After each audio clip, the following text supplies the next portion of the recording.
means for those who care about fair elections, democracy, and protecting vulnerable groups from attack that we have to pay attention to what is happening at Twitter, whether we like it or not. Oh, God.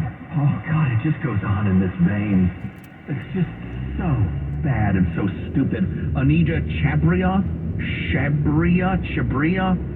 really good effort, really strong. I mean, if you're trying to write a steaming pile of crap, you've done well, but we have to look to Michael Hiltzik of the LA Times for his stalwart effort.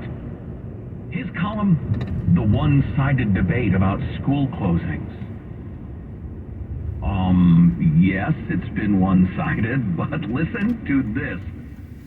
If there's one aspect of pandemic policy that seems to have elicited agreement across the political spectrum, it's that closing schools and keeping them closed into 2021 was a blunder. Yeah, I appreciate him saying that. Then he says, the consequences of extended school closures were brought home vividly with the release of the terrible scores he mentions. Even before then, opinion was coalescing around the idea that schools should have remained open. Even Kathy Hochul, the insufferable Democrat governor of New York, said, then he references Ron DeSantis, yet there's much more to consider. The question that never gets raised, much less answered, when the conversation turns to how bad the school closures were, is compared to what? What his argument is it would have been far worse had we not kept the schools closed.